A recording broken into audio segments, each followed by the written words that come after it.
Hey everyone, so we're going to be working on some overhead mobility. So it's important with overhead mobility to strengthen your scapular muscles.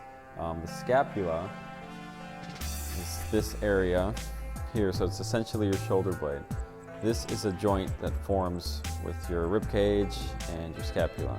This needs to be gliding freely and it needs to be strong in order to produce good overhead movement, also for any sort of chest pressing exercise.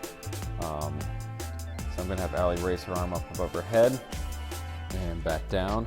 And you can just see how the scapula needs to move here. So we want to make sure that this is gliding smoothly and it's pressed up against the rib cage. The first exercise we're going to work on is called a face pull. With this exercise, it's important to keep not only the shoulder blades retracted, but also down. So it's like somebody has two strings attached to the tips of your shoulder blades at the bottom here, and we're pulling it down. So Allie's going to retract, and the goal is to keep the shoulders externally rotated as much as possible, and she's going to pull the band towards her face. She's going to hold for a couple seconds and then back up.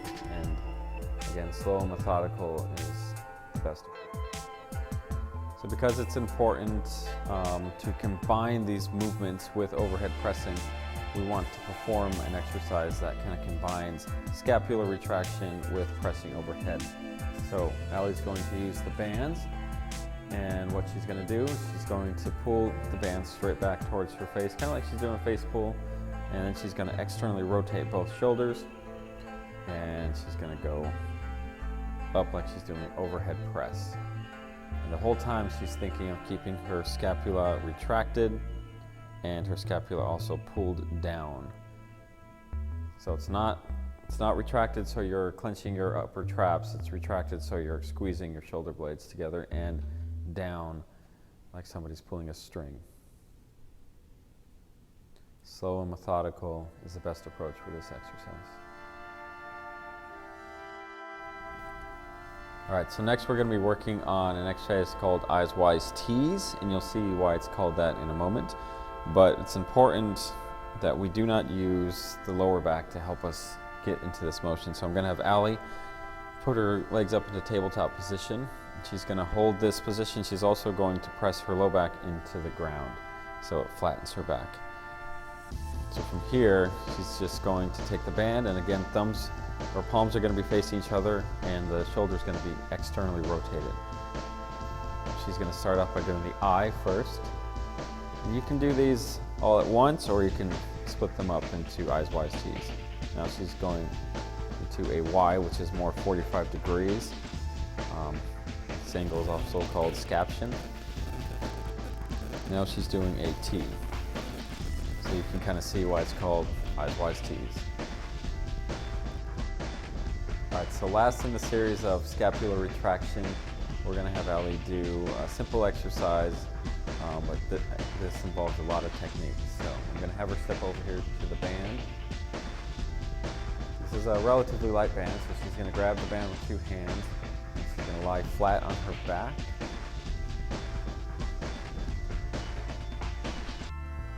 And you kind of want that band as straight up and down under your over your shoulders as possible.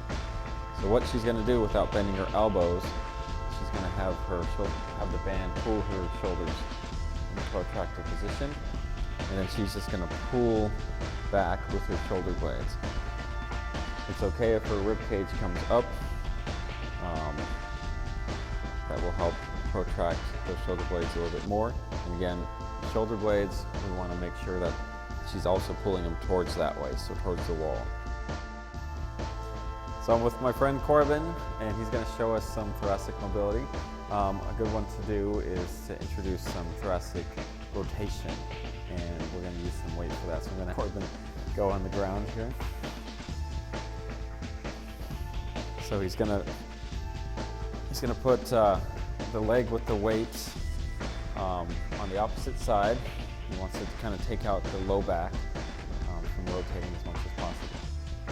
So he's going to start as far to the ground as possible, and what he's going to do is going to protract the scapula, so he's going to punch up towards the ceiling, and then his thoracic spine is going to follow. So he can go as high as he can, and he's going to go back down, he's going to go all the way back down to the ground, and complete that cycle. This is a slow and methodical movement. It'll help strengthen your core, it'll also help introduce more mobility into your upper back. So now I'm going to have Corbin show us a more difficult version of the row. He's going to be incorporating some core, some hip strengthening as well. So he's going to be doing a bird dog with the row. So I'm going to have him get to position. So he's going to start doing a traditional row while holding the leg up. Opposite leg, opposite shoulder. These work together whenever you're doing any sort of running movement or exercise in general. The thoracolumbar fascia has connections into the opposite hip and opposite shoulder. So now he's not only is he training his core and his scapula and his glutes, he's training his brain as well to recognize that this dynamic needs to work smoothly together. So I'm going to have Corbin demonstrate some more scapular strengthening, and we're going to do a simple row. I say simple, but a lot of people do this one incorrectly. So I'm going to have him grab the weight here. So with this, you want to make sure that you're not using your low back and you're not using your upper traps.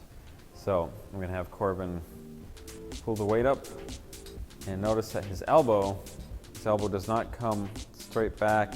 It's almost going back towards his hip crease here. So when you're doing this, you want to try and think about bringing your elbow and tucking it into this hip crease. And trying to be methodical, especially on the way down. So when he goes down, I'm going to have him protract his scapula as much as possible and then retract on the way up.